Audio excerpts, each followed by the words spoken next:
반갑습니다. 지금부터 쉽고 재미있는 원리 한자에 대해서 이야기를 하려고 합니다. 우리가 한자라고 하면 일단은 머리가 아프고 골치가 아프고 배우기 힘들다고 생각을 하는데요. 한자를 만들어지는 원리에 따라 한자를 배우면 정말 쉽고 재미있게 한자를 배울 수 있습니다. 한 10분만 이 이야기를 한번 들어보시기 바랍니다. 모든 한자에는 만들어지는 원리가 있습니다. 지금 여기 보시는 한자는 우리가 영혼, 홀령, 산신령 등에 사용되는 영묘할 영자입니다. 이 영묘할 영자가 어떻게 만들어진지를 한번 살펴봅시다. 여기 있는 이 글자를 보면 그 영묘할 영자의 각골 문자입니다. 지금 자세히 보시면 위에 비우자가 있고 아래 입구자가 3개 있는데요. 옛날 사람은 이 글자를 만들 때 비가 오도록 여러 사람이 입을 가지고 빈다는 의미로 만드는 겁니다. 나중에 글씨가 좀 더 복잡해졌는데 밑에 보면 무당무자가 달려있죠. 즉 비가 오도록 여러 사람이 비는데 이러한 일이 나중에 무당이 했기 때문에 그렇습니다. 그래서 이러한 비가 오도록 비는 일이나 혹은 이런 일을 하는 사람이 바로 영묘하다는 그런 뜻이 되죠. 그래서 이 한자가 복잡해 보이는 한자도 자세히 알고 보면 비우자에다가 입구자가 3개, 무당무자가 하나가 붙어가지고 만들어진 단어입니다. 그래서 여러분들이 이 글자를 외울 때 그냥 외울 게 아니라 비우자, 입구자 3개, 무당무자 이 3가지의 결합으로 이루어졌다고 생각을 하면서 외우면 쉽고 절대 잊어버리지 않을 겁니다. 다음에 또 다른 글자를 한번 봅시다. 요 글자는 아마 여러분들이 대부분 다 아시는 글자인데요. 분해 혹은 해부 혹은 해결할 때 사용하는 풀해자입니다. 요 글자를 자세히 보시면 요 글자도 뿔각자, 요쪽이 지금 보면 뿔각자 들어있고요. 요 위에 있는 글자가 칼로자입니다. 그리고 아래에 있는 게 소우자인데요. 이 3글자를 보면 3글자를 조합해 생각해 보면 칼로 소의 뿔을 잘라서 분해한다는 의미입니다. 그래서 이렇게 대부분 한자가 보면 이렇게 복잡한 한자들은 다 나누어지는데요. 이렇게 분해해서 외우면 한자가 외우기 굉장히 쉽습니다. 그래서 이런 분해를 해보면 한자가 만들어진 그런 원리가 이렇게 있습니다. 그래서 여러분들이 이러한 원리를 가지고 한자를 외우면 쉽게 한자를 배울 수가 있습니다.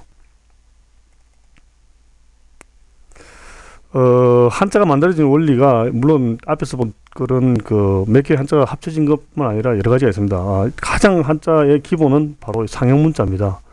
여러분들이 한자를 처음 배울 때 대부분 한자가 상형문자라고 배웠는데요. 요 지금 한자를 보시면 예를 들면 이 매산자가 있는데요. 요건 지금 현재 산의 모습이죠. 요게 각골문자인데요. 각골문자는 이렇게 생기지만 나중에 이제 글자가 되면서 이렇게 생겼죠. 그래서 요런 물건의 모양을 본떠서 만든 이런 것을 상형문자라고 합니다. 내천자도 잘 알죠. 시냇물이 흘러가는 걸 가지고 우리가 내천자를 만들었습니다. 그래서 요런 상형문자들은 원래 만들어진 각골문자, 이렇게 물건의 모양이죠. 물건의 모양을 떠올리면서 외우면 쉽게 외울 수 있습니다. 하지만 이런 상형문자는 한 300개 정도밖에 안 됩니다. 그래서 한자 전체 한 1%밖에 안 되기 때문에 실제로 한자를 상형문자만 으로 외울 수는 없어요. 그렇게 외워봐야 그냥 겨우 한 몇백 개 정도 외우고 끝이 나는 거죠. 그래서 요걸 가지고는 우리가 일상생활에서 사용하는 한자를 다 외울 수는 절대 없습니다. 그 다음 한자가 또 상형문자 외에 이제 만드는 방법이 이제 지사문자라는 게 있습니다. 요거는 보면 끝, 위, 아래와 같이 물건이 아닌 것을 표현하기 위해 가지고 만든 문자입니다. 그래서 옛날 중국 사람들이 예를 들면 끝이라고 하는 것은 끝말자가 있는데요. 나무 목자 위에다가 제일 위에 짝대기를 하나 그려 가지고 나무의 맨 위라고 표시됩니다. 나무의 끝이라는 뜻이죠. 그래서 끝말자를 만들었습니다. 그럼 이제 위상자나 아래한자는 잘 알다시피 기준선이나 땅 위에다가 위다 아래다는 걸 표시하는 어떤 기호를 써 가지고 위, 아래를 표현했죠. 여기 보시면 오목요, 볼록철, 요철이라고 할 때 오목요, 볼록할철 요 글자를 보면 오목한 거 혹은 볼록한 모습을 본떠서 만들었습니다. 그래서 요런 어떤 물건의 모양이 아닌 이러한 것들 표시하기 위해 가지고 만든 걸 지사문자라고 하는데요. 이러한 지사문자도 그렇게 상형문자 수보다 더 적습니다. 지금까지 발견된 모든 게 한 130개 정도밖에 안 됩니다. 그래서 이런 방식으로 한문을 또 다 마스터할 수는 없습니다.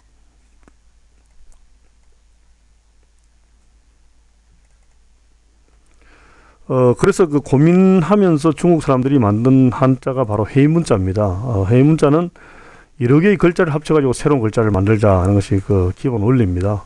그래서 예를 들면 실휴자, 사람이 나무 밑에서 쉰다 해가지고 실휴자가 만들어졌습니다. 나무, 사람 인자와 나무 목자를 합친 거죠.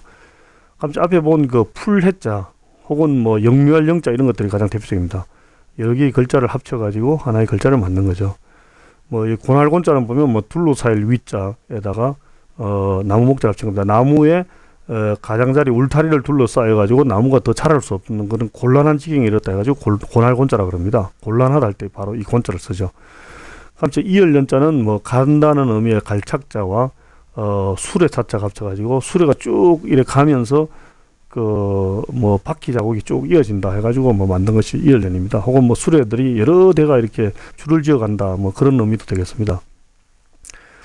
그래서 이렇게 만들면서 그 회의문자라는 걸 만들었는데요. 약 이러한 회의문자는 지금까지 발견된 게 한 1000여 개 정도 됩니다. 그래서 한자의 한 2% 정도, 한자가 뭐 대략 한 5만 자 정도를 된다고 봤을 때 한 2% 정도를 차지합니다.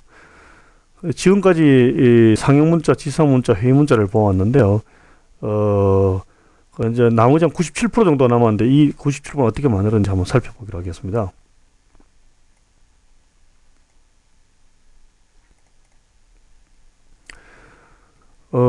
한자 회의문자 방식하고 유사하면서도 한자를 보면 소리까지 알 수 있는 그런 글자를 만들게 되는데요. 마지막으로 그것을 우리가 형성문자라고 합니다. 형성문자. 형이 이제 모양 형자에다가 성은 소리 성자입니다. 지금 요걸 보시면 아마 형성문자가 뭐라는 걸 쉽게 알 수 있을 겁니다. 한번 보십시오. 힘설로는 힘력자에다 종로자를 합친 겁니다. 성낼로자는 마음심자에다가 종로자를 합친 거고요. 쇠내노, 쇠내라는 것은 쇠로 만든 화살이라는 뜻입니다. 활. 이런 것을 활궁자에다가 종로자를 합치는 거죠. 두날말 로자는 말마자에다가 종로자를 합친 겁니다. 이런 지금 이걸 보시면 여기 지금 요 갈로 꺽쇠 갈로를 쳐놓은 것이 바로 다 소리를 나타내는 본입니다. 그래서 두 글자가 합쳐졌는데 요 앞쪽이 되면 다 부수인 동시에 이것들이 다 어떤 뜻을 나타냅니다. 힘을 가지고 힘을 쓰니까네 그 힘력자가 들어갔죠. 하고 마음으로 성내니까네 마음 심자가 들어갔고 쇠로 만든 활이니까네 활궁자가 들어갔고 두남 말이니까 말마자가 들어갔습니다. 그러면서 동시에 이 노자라고 하는 것이 다 소리를 나타내는 거죠. 그래서 이러한 그 식으로 한자를 만드는 것이 한자 전체 97%를 차지합니다. 그래서 여러분들 한자를 배울 때 이렇게 뜻과 소리가 합쳐진 글자인지 아닌지를 찾아만 내면 금방 쉽게 배울 수 있죠. 그래서 이렇게 그 한자를 한자 97%가 있기 때문에 여러분들 한자를 사실은 뭐 어렵다고 이야기하지만 상당히 그 외우기가 쉽습니다. 그리고 지금 여기 보시면 하나의 재밌는 사실이 이 소리를 나타내는 부분이 단지 소리만 나타내는 게 아니라 뜻을 나타내기도 합니다. 물론 반드시 그런 건 아니지만은 많은 경우를 보면 이 노자가 뜻도 나타냅니다. 예를 들면 종이 주로 힘을 쓰죠. 종이가 여기서 종이라는 게 노예인데 이 노예 종노자를 보면 계집여변에다가 또 우자가 써져 있습니다. 이 상형문자가 보면 이렇게 있는데요. 여자를 손으로 잡는 형상입니다. 옛날에는 여자를 사람들이 고대 중국에서는 사람들이 여자를 잡아가지고 그냥 노예로 썼습니다. 이렇게 하나의 뭐 유교 사회 때도 뭐 일부 그랬지만 남존여비라 그래가지고 여자들이 대부분 다 하나의 어떤 재산의 일부로 특히 중국은 그랬습니다. 옛날에 재산의 일부로 취급을 했죠. 그래서 여자를 손으로 잡았다. 손으로 잡아와가지고는 다 노예로 종으로 썼다. 뭐 이런 뜻이 되어 있습니다. 그래서 종노자가 만들어졌는데요. 모든 글자가 마찬가지지만 이건 다 이런 식으로 지금 종노자도 두 개를 합칠 수가 있죠. 그래서 종들이 힘을 썼죠. 그 종들의 마음은 항상 성을 내겠죠. 당연히 자기가 노예들이 성날 수밖에 없겠죠. 그리고 이런 종들이 무거운 쇠뇌를 들고 다니고 쏘았습니다. 전쟁터에 가면. 그리고 이 종들은 종을 부리는 사람 입장에서 보면 둔하다고 생각했죠. 그래서 둔한 말에도 종노자가 들어갑니다. 그래서 이 소리를 나타내는 글자들이 뜻을 나타내기도 합니다. 다음 예를 한번 또 봅시다. 지금 여기에서 제가 형성 문자는 소리 글자가 뜻도 가지고 있다고 되어 있는데요. 요즘 장막 막자, 사막 막자, 쓸쓸할 막자를 보면 수건 건자다가 없을 막자입니다. 이 없을 막자인데요. 이 없을 막자가 없다는, 그러니까 막이라는 소리 역할도 하지만은 없다는 뜻도 가지고 있습니다. 예를 들면 장막막은 수건 근자에 없을 막자가 합쳐진 글자입니다. 근데 안을 볼 수 없게 만든 천, 이 수건이 이제 천을 의미하는데요. 이 천이 바로 장막입니다. 없게, 안을 볼 수 없게 만든 천이 장막이다. 사막에는 물이 없는 곳이 사막이라는 뜻이죠. 사막 막자, 물수변에 없을 막자 합쳐졌죠. 요거 세 번째 글자를 보면 집면자에다 없을 막자인데, 집안에 사람이 아무도 없으니까 쓸쓸하다는 뜻입니다. 그래서 이와 같이 이러한 없을 막자, 소리도 나타내지만 뜻도 마찬가지로 나타냅니다. 그래서 이런 한자에는 이와 같이 소리를 나타내는 부분이 한자 뜻도 나타내는 경우가 많습니다. 그렇지만 모든 글자가 그런 건 아닙니다. 단지 소리만 가지고 있고 뜻은 전혀 가지고 있지 않는 그런 글자들도 꽤 많습니다.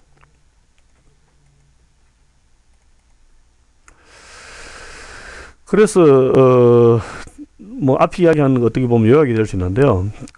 반드시 여러분들이 아셔야 될 것들을 좀 요약했습니다. 한글의 자모음, 영어의 알파벳에 해당되는 글자가 한자에는 부수입니다.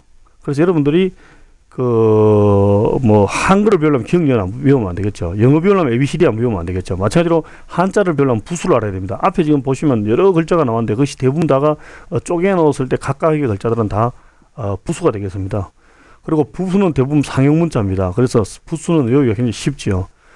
그 다음에 한자에는 이러한 부수가 2개 이상 합쳐져 만든 글자, 즉 회의 문자와 형성 문자가 99%를 차지합니다.